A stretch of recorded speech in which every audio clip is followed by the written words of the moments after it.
আসসালামু আলাইকুম প্রিয় বন্ধুরা, দেশীয় প্রবাসে যে যেখান থেকে দেখছেন প্রত্যেককে শুভেচ্ছা জানাচ্ছি। আশা করছি সবাই ভালো আছেন।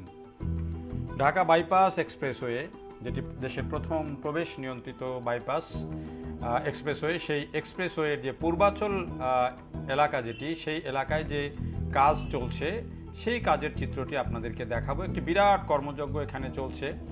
একদিকে কাঞ্চন ব্রিজ নতুন, পাশে আরেকটা নতুন ব্রিজ তৈরি করার কাজ চলছে।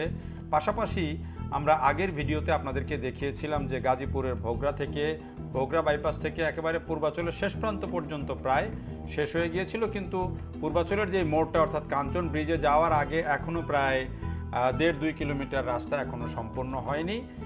যদিও এটি একদিকে এই যে এভাবে রাস্তাটি করে দিয়ে গাড়ি চলাচলের জন্য খুলে দেওয়া হয়েছে, কিন্তু মূল যে এক্সপ্রেসওয়ের যে অ্যালাইনমেন্ট বা লেন, সেই লেনটি এখনও এই অংশে কমপ্লিট হয়নি। সেটি আপনাদেরকে এই অংশটা একটু দেখানোর চেষ্টা করব, তাহলে আপনারা বুঝতে পারবেন যে পুরো কাজটার চিত্রটা কি। এরপরে আমরা চেষ্টা করব আপনাদেরকে পরে কোনো ভিডিওতে কাঞ্চন ব্রিজ থেকে শুরু করে পরবর্তীতে মদনপুর পর্যন্ত যে অংশ সেটিকে তুলে ধরতে। তো এই যে আমরা এখানে পূর্বাচলের যেই কাঞ্চন ব্রিজের যে কোণা অর্থাৎ পূর্বাচলের শেষ প্রান্ত থেকে শুরু করে গাজীপুরের দিকে যাচ্ছি, সেই অর্থাৎ কালীগঞ্জের দিকে যাচ্ছি। সেখানে যেতেই দেখেন আপনারা একদিকে রাস্তাটি খুব সুন্দর করে দেওয়া হয়েছে যাতে করে গাড়ি চলাচল করতে পারে। সেখানে আমরা দেখছি যে ওই অটো থেকে শুরু করে ট্রাক সবই চলাচল করছে, বাস নেই। আর অন্যদিকে রাস্তায় কিন্তু একটা বিরাট কর্মযজ্ঞ চলছে।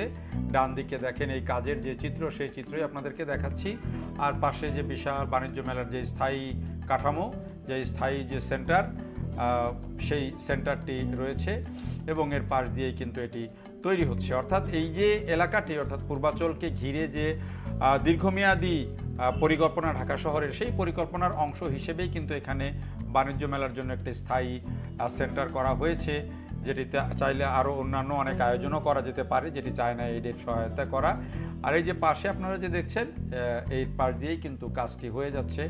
তো এতদিন ধরে এই যে কাজটি চলছে, সেই কাজটি চলার কারণে কিন্তু এই সড়ক দিয়ে যারা চলাচল করেন তাদের ভোগান্তি পোহাতে হয়েছে, হয়তো আরও কিছুদিন ভোগান্তি পোহাতে হবে, তারপরে কিন্তু একটা অন্যরকম ফিল পাবেন। দেখেন এইখানে এই রাস্তাটা কিন্তু আগে সরু ছিল, এখন যেটুকু এই যে লেন দেখছেন এটুকুও কিন্তু ছিল না, কিন্তু এই পুরো রাস্তাটা নতুন করে কিন্তু আবার বিশাল একটা কর্মযজ্ঞ, একেবারে বলা যায় যে এক্সপ্রেসওয়ে করা হচ্ছে। যদিও এটি অন্য এক্সপ্রেসওয়ের চেয়ে খরচ বলা যায় যে অপেক্ষাকৃত কম, কিন্তু যেহেতু এখানে আগে সড়ক ছিল, পাশাপাশি এখানে ভূমি, এটা শক্ত ভূমি, অনেক বেশি মাটি ফেলতে হয়নি বা অনেক বেশি ঝামেলা করতে হয়নি, ফলে কাজটা কিন্তু দ্রুততার সাথেই হচ্ছে।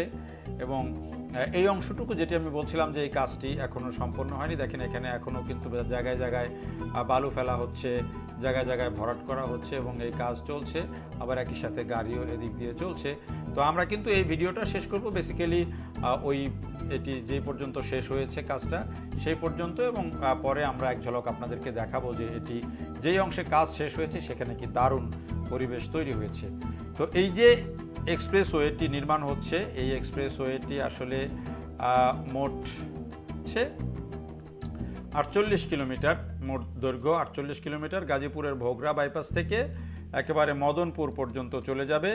এখানে অনেকগুলো 40টার মতো আন্ডারপাস রয়েছে, তারপরে এগুলোতে যেই ব্রিজ রয়েছে, ওভারপাস রয়েছে অনেকগুলো, ফলে এই ব্রিজ, ওভারপাস, আন্ডারপাস এগুলোর কাজ সম্পূর্ণ করে একটা শেপে চলে এসেছে। এখন কাজটা কিন্তু মোটামুটি দ্রুততার সাথেই এগিয়ে যাচ্ছে। আগে এই সড়কে চলতে গিয়ে মানুষের যেই ভোগান্তি হতো, সেই ভোগান্তি এখন আর থাকবে না। কাজটা যদিও এবছরের মধ্যে শেষ হওয়ার কথা, কিন্তু সেই কাজটা এবছরের মধ্যে শেষ হওয়ার সম্ভাবনা কম আমি দেখছি, কারণ এটির এখনও কাজের যেই গতি, সেই কাজের গতি যেন তেন এখন পর্যন্ত যে কাজ হয়েছে তাতে এবছরের মধ্যে এই কাজটি সম্পন্ন হওয়া কঠিন। আমরা যে অংশ পর্যন্ত বলছিলাম যে ভোগড়া থেকে অর্থাৎ গাজীপুরের ভোগড়া বাইপাস থেকে পূর্বাচল পর্যন্ত 1-1.5 কিলোমিটার বাদ দিলে বাকি কাজটা কিন্তু পুরোই হয়ে গেছে। অলরেডি যে ভোগড়া বাইপাস অংশে যেই আমরা বলছি যে টোল প্লাজা, সেই টোল প্লাজাও নির্মাণ হয়ে গেছে। গত ঈদের আগে পরে 10 দিন এখানে কিন্তু বিনা টোলে পরীক্ষামূলকভাবে গাড়িও চলাচল করেছে। এবং সেটির ফলাফল খুবই ভালো এবং মানুষজন খুবই খুশি।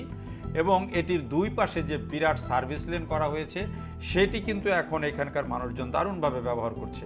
আমি যদি বলি যে আগে যেই গাড়িগুলো চলতো ওই আগের সড়কটা থাকাকালে, এখন শুধু সার্ভিস লেনগুলো ব্যবহার করেই কিন্তু ওই গাড়িগুলো আরও অনেক বেশি পরিমাণে অনেক কম সময়ে চলাচল করছে। আর মাঝখানে যে আমরা এক্সপ্রেস ওয়ে যেটি হচ্ছে সেই এক্সপ্রেস ওয়ে কিন্তু একেবারে চিত্রটাই বদলে দিবে। এটির সুবিধাটা পাবে হচ্ছে বেসিক্যালি যেই গাড়িগুলো গাজীপুর ইন্ডাস্ট্রিয়াল এরিয়া বলেন, সাভার আশুলিয়ার শিল্পাঞ্চল থেকে বলেন, উত্তরবঙ্গ থেকে গাড়ি আসা বলেন, চন্দ্রা হয়ে যারা আসে, ময়মনসিংহ অঞ্চল থেকে গাড়ি যারা চিটাগংয়ে যেতে চায় বা অন্য সিলেটের দিকে যেতে চায়, তাদের জন্য এই বাইপাস এক্সপ্রেসওয়েটা কিন্তু অসাধারণ একটা কাজ হবে।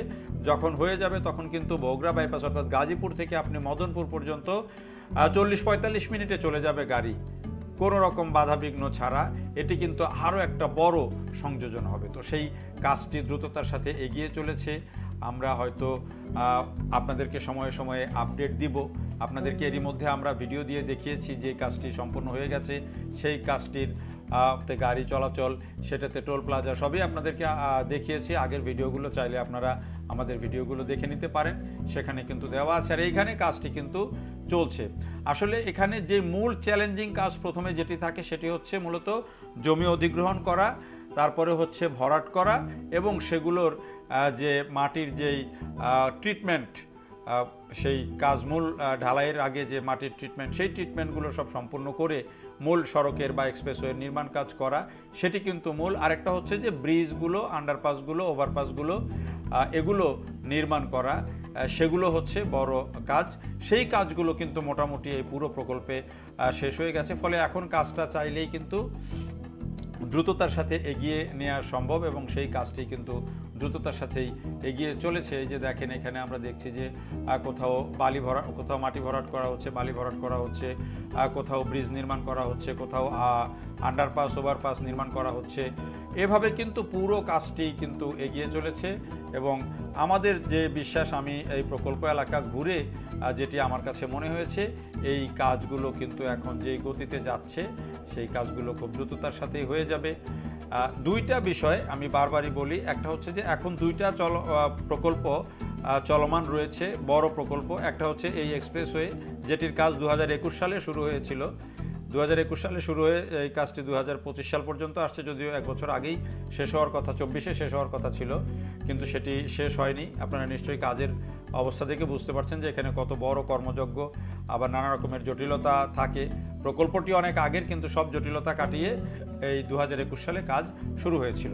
আরেকটা বড় প্রকল্প হচ্ছে যে আপনার বাইপাইল থেকে, অর্থাৎ ইপিজেড, ঢাকা ইপিজেড বাইপাইল এলাকা থেকে যে ঢাকা আশুলিয়া এক্সপ্রেসওয়ে যেই কাজটি চলছে, সেই কাজটিও কিন্তু এখন চলমান। সেটিও কিন্তু প্রায় 60% উপরে কাজ হয়ে গেছে। ওটি যখন সম্পূর্ণ হয়ে যাবে এবং এই বাইপাস এক্সপ্রেসওয়ে আর ঢাকা আশুলিয়া এলিভেটেড এক্সপ্রেসওয়ে যখন বর্তমান ঢাকা এলিভেটেড এক্সপ্রেসওয়ের সাথে যুক্ত হবে, তখন কিন্তু একটা চেহারা ঢাকা শহরের অন্যরকম হয়ে যাবে। এবং সেই চেহারাটা হচ্ছে যে আপনি কিন্তু ঢাকা শহরে তখন ভারী গাড়ি, বড় গাড়ি, এই গাড়িগুলো চলাচল নিচ দিয়ে আপনি পাবেন না। যারা দূরপাল্লার গাড়ি চিটাগং রোডে বা চিটাগংয়ে যাবে, সিলেটে যাবে, তাদেরকে কিন্তু তখন এই এক্সপ্রেসওয়ে ব্যবহার করে কিন্তু তারা অনায়াসে চলে যেতে পারবে। ঢাকা শহরে আর তাদের প্রবেশ করতে হবে না। এটি হচ্ছে এই প্রকল্পের সবচেয়ে বড় সুবিধার অংশ হবে। এবং এই দুইটা একসাথে যখন চালু হয়ে যাবে, তখন কিন্তু আসলেই ঢাকা শহরের চলাচলের চিত্র, যানজটের চিত্র অনেকটাই বদলে যাবে। যদিও আমরা দেখছি যে ঢাকা শহরের জনসংখ্যা প্রতিনিয়ত বাড়ছে, ঢাকা শহরে গাড়ি বাড়ছে, বাড়ি বাড়ছে, কিন্তু তার সাথে তাল মিলিয়ে রাস্তা অত বেশি হচ্ছে না। তারপরও গত 1-1.5 দশকে যে পরিমাণে রাস্তা বেড়েছে, যে ধরনের এক্সপ্রেসওয়ে হয়েছে, এগুলোর একটা ফলাফল আগামী দিনে মানুষ পাবে এবং এরই মধ্যে পেতে শুরু করেছে, ভবিষ্যতেও ইনশাল্লাহ পাবে। দেখার জন্য সবাইকে অনেক ধন্যবাদ।